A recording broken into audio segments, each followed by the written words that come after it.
Histoire d'une souris et d'un œuf. Histoire de William Mayne, illustrée par Christina Turska aux éditions Flammarion. Autrefois, une grand-mère et un grand-père vivaient seuls dans une maison perchée sur la colline,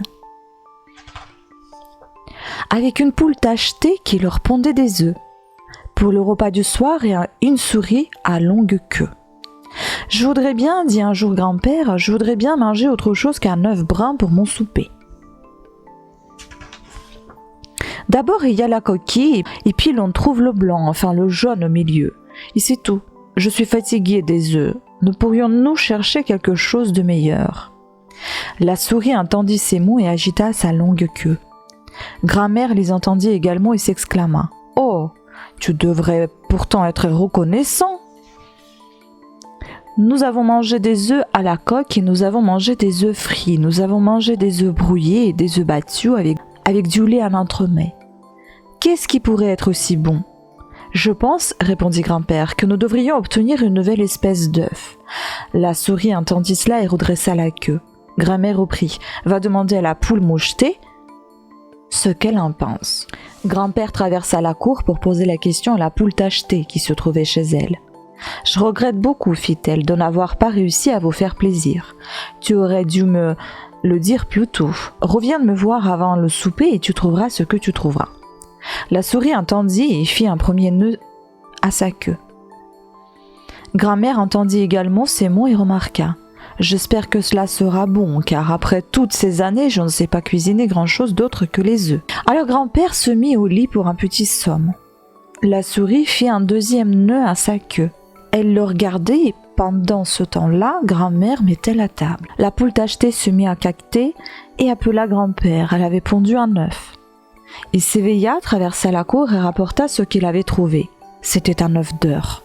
La souris vit tout cela et fit un troisième nœud. « Bonté divine !» s'écria grand-mère, « un œuf d'or !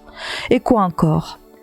Que pourrait-on souhaiter de mieux ? » répondit grand-père et déposa l'œuf au milieu du coussin que l'on avait mis sur un tabouret. Grand-mère reprit : « Je dois avouer que je ne peux pas dire comment on fait cuire un œuf d'or pour le souper. Faut-il mettre à la poêle ou dans l'eau ? Faut-il casser la coquille ?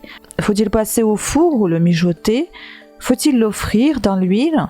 Ou faut-il le remettre sous la poule mouchetée pour le lui faire couver ? » L'œuf restait là, solitaire et éclatant, posé sur le coussin du tabouret, et la souris défit un nœud.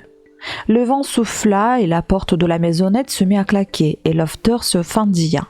La souris défit le deuxième nœud, le feu se mit à crépiter derrière la grille de foyer.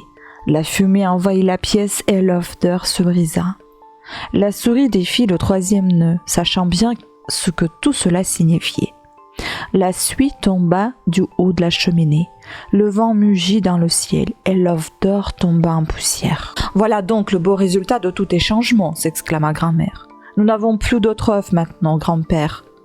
As-tu de l'appétit ? » « J'ai grand faim, répondit grand-père. Je mangerai bien un œuf. » Et la souris enroula sa queue autour de son corps et s'endormit parce qu'elle comprenait tout cela. « Je regrette, soupira grand-père. Je regrette d'avoir dit du mal de mes aliments.